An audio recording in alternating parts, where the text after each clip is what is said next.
പാർത്ഥ, കേരള മനസാക്ഷിയെ പിടിച്ചു കുലുക്കിയ പെരിയ ഇരട്ട കൊലപാതക കേസിൽ പ്രതികൾക്ക് ശിക്ഷ പിന്നീട് തിരിക്കും, അവർ കുറ്റക്കാരാണ് എന്ന് കോടതി കണ്ടെത്തിയിരിക്കുന്നു. സത്യത്തിൽ CPM-നേറ്റ വലിയ തിരിച്ചടിയാണ് CBI അന്വേഷണത്തിലൂടെ പുറത്തു വന്നിരിക്കുന്നത്. 2 പേരുടെ ജീവൻ എടുത്തു, പക്ഷെ കുടുംബത്തിന് ആശ്വസിക്കാനുള്ള വകയുണ്ടോ? കുടുംബത്തിന് പൂർണ്ണമായും ആശ്വാസമില്ല എന്ന് തന്നെയാണ് അവർ പറഞ്ഞിരിക്കുന്നത്. കാരണം 14ഓളം പ്രതികളെ ശിക്ഷിച്ചുവെങ്കിലും 10ഓളം പ്രതികളെ വെറുതെ വിട്ടിട്ടുണ്ട്. അങ്ങനെ 10ഓളം പ്രതികളെ വെറുതെ വിട്ടതിനെതിരായിക്കൊണ്ട് നിയമ പോരാട്ടം നടത്തുമെന്ന് കുടുംബവും അതുപോലെ തന്നെ യൂത്ത് കോൺഗ്രസും ഒക്കെ പ്രതികരിച്ചിട്ടുണ്ട്. ഇതിൽ ഏറ്റവും വലിയ കാര്യമെന്ന് പറയുന്നത് ഇതുമായി ബന്ധപ്പെട്ട് CPM-ൻ്റെ നേതാക്കന്മാരോടൊക്കെ വലിയ തരത്തിൽ മാധ്യമങ്ങളൊക്കെ ചോദ്യങ്ങൾ ഉന്നയിച്ചിരുന്നു. ഉദുമയിലെ മുൻ MLA KV കുഞ്ഞിരാമൻ അടക്കമുള്ള ആളുകൾ ഇതിൽ പ്രതികളാണ് എന്ന് പറയുമ്പോഴാണ് ഇതിൻ്റെ ഞെട്ടൽ. ഇത് എത്രത്തോളം ഭീകരമായ കേസാണ് എന്ന് നമുക്ക് മനസ്സിലാവുന്നത്. അതായത് ഉദുമ MLA KV കുഞ്ഞിരാമൻ, അതുപോലെ തന്നെ അവിടുത്തെ ലോക്കൽ സെക്രട്ടറി രാഘവൻ വെളുത്തോളി തുടങ്ങിയ ആളുകൾ, CPM-ൻ്റെ ബ്രാഞ്ച് സെക്രട്ടറിയുള്ള പീതാംബരൻ, ഈ ഒരു പാർട്ടി നേരിട്ട് നടത്തിയ ഒരു കൊലപാതകമായിട്ട് തന്നെ ഇതിനെ കാണണമെന്നുള്ളതാണ്. പാർട്ടി പറയുന്നു പാർട്ടി ഒരു കൊലപാതകവും ആസൂത്രണം ചെയ്തിട്ടില്ല എന്ന്. ജയകൃഷ്ണൻ മാസ്റ്റർ കൊലപാതകവും പാർട്ടിയുടെ അല്ലേ? ജയകൃഷ്ണൻ മാസ്റ്റർ കൊലപാതകം മുതൽ ഇങ്ങോട്ട് TP ചന്ദ്രശേഖരൻ വധക്കേസ് മുതൽ ഒരുപാട് കേസുകൾ, പയ്യോളി മനോജ് വധം തുടങ്ങി എത്രയോ അധികം കേസുകൾ CPM-ൻ്റെ കൈകളാൽ കൊല്ലപ്പെട്ടിട്ടുണ്ട്. തിരിച്ച് അങ്ങോട്ടും ഉണ്ടായിട്ടുണ്ട്. അവരുടെ ഒരുപാട് രക്തസാക്ഷികൾ CPM-ന് ഉണ്ടായിട്ടുണ്ട്. പക്ഷേ ഈ കൊലപാതക രാഷ്ട്രീയം എന്ന് പറയുന്നത് അത്ര എന്താണ്, ഒരു നാട്ടിൽ ഇത്രയും മൃഗീയമായ ആളുകൾക്ക് മാത്രം ചെയ്യാൻ വേണ്ടി കഴിയുന്ന ഒന്നാണ്. തങ്ങളുടെ രാഷ്ട്രീയ എതിരഭിപ്രായമുള്ള ആളുകളെ അടിക്കുക, അല്ലെങ്കിൽ കൊന്നുകളയുക, കാലും കൈയും വെട്ടിയിടുക എന്നൊക്കെ പറയുന്ന നീചകൃത്യങ്ങളുള്ള നാടായി ഏറെ പുരോഗമിച്ച കേരളം മാറി എന്നുള്ളതായിരുന്നു. ഇപ്പോൾ അതിനൊക്കെ കുറേ മാറ്റം വന്നു. സോഷ്യൽ മീഡിയ ഒക്കെ വന്നതിന് ശേഷം ആളുകൾ കല്ലെടുത്തെറിയുമെന്നുള്ള അവസ്ഥയിലേക്ക് എത്തിയപ്പോഴാണ് ഇതൊക്കെ ഒന്ന് നിർത്തിയത്. ഈ കേസിനകത്ത് തന്നെ CPM-ൻ്റെ നേതാക്കന്മാരോട് ചോദിച്ചപ്പോൾ ഞങ്ങൾക്ക് ഈ കൊലയിൽ യാതൊരു പങ്കുമില്ല എന്താണ് ഇവർ പ്രതികരിച്ചിട്ടുള്ളത്. സത്യമാണ്, ഇവർക്ക് ഈ കൊലയിൽ യാതൊരു പങ്കുമില്ല. ഏത് കൊലയിലാ? ഞാലിപ്പൂവൻ, അതുപോലെ തന്നെ ഈ നമ്മുടെ റോബസ്റ്റ, ചെങ്കതളി, തുടങ്ങിയ ഏത്തക്കൊല തുടങ്ങിയ കൊലകളിൽ ഒന്നും തന്നെ ഇവർക്ക് ഒരു പങ്കുമില്ല. പിന്നെ ഇവർക്ക് ഏതെങ്കിലും തരത്തിൽ ഏതെങ്കിലും ഒരു കൊലയിൽ പങ്കുണ്ടെങ്കിൽ അത് കണ്ണൂർ കദളി എന്നൊക്കെ പറയുന്ന ഈ കണ്ണൂർ ചില കൊലയുണ്ട്, അത്തരം ചില കൊലകളിൽ മാത്രമാണ് പങ്കുള്ളത് എന്നാണ്. അല്ല, ഉദാഹരണത്തിന് പറഞ്ഞാൽ അങ്ങനെ ഏതെങ്കിലും ഒരു കൊലയുണ്ടെങ്കിൽ ആ കൊലയിൽ മാത്രമാണ് പങ്കുള്ളത് എന്നാണ് പറയുക. ഇതിൽ യഥാർത്ഥത്തിൽ ശരത്ലാൽ കൃപേഷ് എന്ന് പറയുന്ന യൂത്ത് കോൺഗ്രസിൻ്റെ അവിടുത്തെ പ്രധാനപ്പെട്ട 2 ചെറുപ്പക്കാരായ നേതാക്കൾ, ആ നാടിനെ തന്നെ മാറ്റിമറിച്ച ആ നാട്ടുകാരുടെ പ്രിയപ്പെട്ട ആളുകൾ, അതായത് അവരുടെ ആശയങ്ങളിൽ അടിയുറച്ച് വിശ്വസിച്ചു എന്നും തങ്ങളുടെ എതിർ രാഷ്ട്രീയ പ്രസ്ഥാനത്തിനെതിരെ ആശയപരമായി പോരാടി എന്നതുമാണ് ശരത്ലാലിനെയും കൃപേഷിനെയും ഇവർ ക്രൂരമായി കൊന്നുകളയാനുള്ള കാരണം CPM കണ്ടെത്തിയത്. ഇതാണ് കാരണം. എന്താണ്? അവർക്കെതിരെ പ്രതികരിച്ചു, അവർ നടത്തുന്ന തോന്നിവാസങ്ങൾക്കെതിരെ ശബ്ദിച്ചു, അങ്ങനെ ഇവരെ ഇല്ലാതാക്കാൻ ശ്രമിച്ചു. ആ ഉദുമയിലെ പരിസര പ്രദേശങ്ങളിലെയും ഒക്കെ ഇവരുടെ വീട് നിൽക്കുന്ന പരിസര പ്രദേശങ്ങളിൽ ഇവരുടെ അച്ഛനമ്മമാർ പാർട്ടിക്കാരാണ് 2 പേരുടെയും. അങ്ങനെ വീട് നിൽക്കുന്ന പരിസര പ്രദേശത്ത് ഇവർ കോൺഗ്രസിൻ്റെയും യൂത്ത് കോൺഗ്രസിൻ്റെയും പ്രവർത്തകരാകുകയും അവിടെയുള്ള ആളുകളെ അതിലേക്ക് ആകർഷിക്കുകയും ചെയ്തത് പാർട്ടിക്ക് തീരെ പിടിച്ചില്ല എന്നതാണ് ഈ കൊലപാതകത്തിലേക്ക് നയിച്ചത് എന്ന് CBI തന്നെ പറയുന്നുണ്ട്.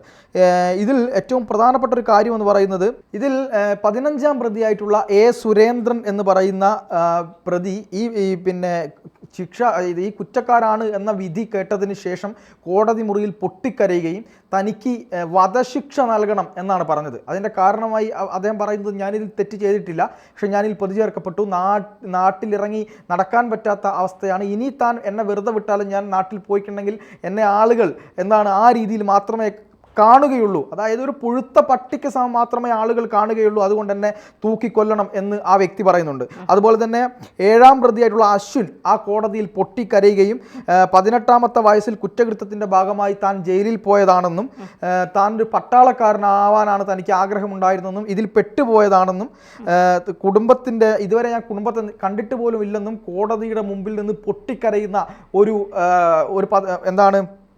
ഒരു ചെറുപ്പക്കാരനെ അവിടെ കാണുകയാണ്. ആലോചിക്കണം, കേരളത്തിലെ ഓരോ ചെറുപ്പക്കാരും ആലോചിക്കണം. ഏതൊരു പാർട്ടിയുടെയും പ്രവർത്തകനായി പോകുന്നതിലോ ആശയം പ്രചരിപ്പിക്കുന്നതിലോ ഒരു പ്രശ്നവുമില്ല.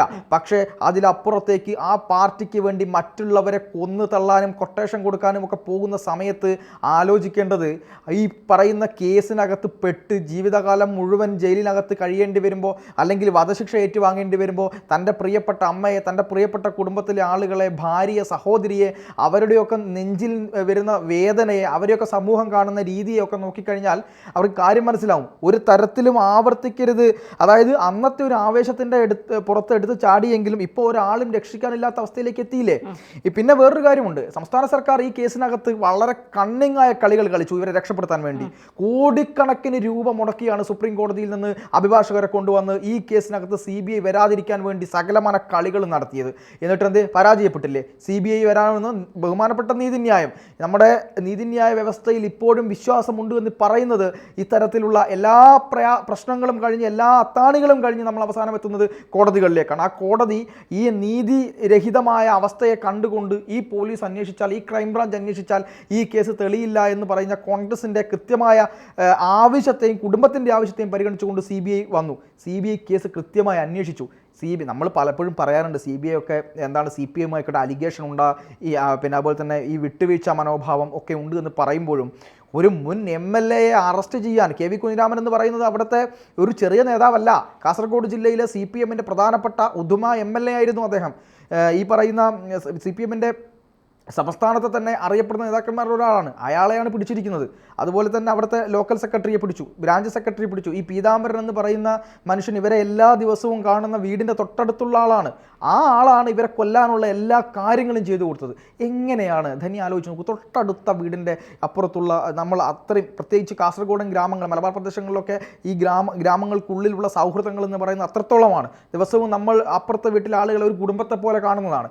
അങ്ങനെയുള്ള ആളുകൾക്കുള്ളിലേക്ക് പോലും ജാതി അല്ലെങ്കിൽ പാർട്ടി എന്നൊക്കെ പറഞ്ഞുകൊണ്ട് മറ്റൊരുത്തനെ കൊലക്കത്തി, ചെറിയ കുട്ടികളല്ലേ, ചെറിയ യുവത്വമല്ലേ, അവരുടെ ജീവിതം തുടങ്ങിയിട്ടല്ലേ ഉണ്ടായിരുന്നുള്ളൂ. ആ സമയത്ത് തന്നെ അറുത്തു മാറ്റിക്കളഞ്ഞില്ലേ ഇവർ? എന്തിൻ്റെ പേരിൽ? പാർട്ടിയുടെ പേരിൽ.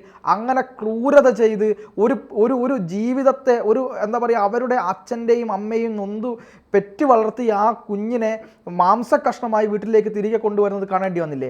ഇതിന് മറുപടിയായി ഇപ്പോൾ CPMൻ്റെ അണികൾ എന്താ വന്ന് പറയുന്നറിയോ? നിങ്ങൾ കണ്ടിരുന്നില്ലേ അവിടെ CPMൻ്റെ ആളുകളെ വെട്ടിയിട്ടത്? നിങ്ങൾ കണ്ടിരുന്നില്ലേ അപ്പുറത്ത് CPMൻ്റെ ആളുകളെ കൊന്നു തള്ളുന്നത്? നിങ്ങൾ കണ്ടിരുന്നില്ലേ? ശരിയായിരിക്കാം, CPMൻ്റെ ഒരുപാട് ആളുകൾ മരണപ്പെട്ടിട്ടുണ്ടായിരിക്കാം, ഒരുപാട് സഖാക്കൾ മരണപ്പെട്ടിട്ടുണ്ടായിരിക്കാം. കൂത്തുപറമ്പിൽ സമരത്തിനിടയ്ക്ക് സഖാവ് പുഷ്പനും അതുപോലെ തന്നെ മറ്റുള്ള ആളുകളും വെടിയേറ്റ് വീണിട്ടുണ്ടായിരിക്കാം. പക്ഷേ അങ്ങനെയുള്ള CPM എന്താണ് പറയേണ്ടത്? ഇനി ഒരു ചോര വീഴരുത് എന്നല്ലേ പറയേണ്ടത്? അല്ലാതെ ഒരാളെ വെട്ടിക്കൊന്നിട്ട് അതിൻ്റെ ന്യായീകരണം ഞങ്ങളുടെ സഖാവ് പണ്ട് മരിച്ചിരുന്നു എന്നുള്ളതാണോ ന്യായീകരണം? ഒരിക്കലും അതല്ല ന്യായീകരണം. എത്രയോ ആളുകളെ ഇങ്ങനെ ഇല്ലാതാക്കി. ഇന്ന് രാഹുൽ മാങ്കൂട്ടത്തിൽ പറഞ്ഞൊരു കാര്യമുണ്ട്, ഈ കേസിൽ CBI വരാതിരിക്കാൻ വേണ്ടി പിണറായി വിജയൻ നടത്തിയ നാടകം, എത്രത്തോളം പൈസ കൊടുക്കാവുന്നതിൻ്റെ അങ്ങേയറ്റം പൈസ കൊടുത്ത് CBI വരാതിരിക്കാൻ വേണ്ടി ശ്രമിച്ചു, ഈ കേസ് അട്ടിമറിക്കാൻ വേണ്ടി ശ്രമിച്ചു. ക്രൈംബ്രാഞ്ച് അന്വേഷണത്തിൽ KV കുഞ്ഞിരാമൻ എന്ന് പറയുന്ന ഒരു വ്യക്തിയേ ഉണ്ടായിരുന്നില്ല. ലോക്കൽ സെക്രട്ടറിൻ്റെ കേസുമായി ബന്ധപ്പെട്ട ചാർജുകളൊക്കെ വളരെ കുറവായിരുന്നു. എവിടെ നിന്ന് വന്നു ഈ KV കുഞ്ഞിരാമന് പിന്നീട് CBI ആഡ് ചെയ്ത 9ഓളം പ്രതികളും? എവിടെ നിന്നാണ് വന്നത്? CBI കൃത്യമായി കേസ് അന്വേഷിച്ചു, തെളിവുകൾ ഹാജരാക്കി. അതുകൊണ്ട് തന്നെ ആദ്യ 14 പ്രതികളെയും ശിക്ഷിച്ചു.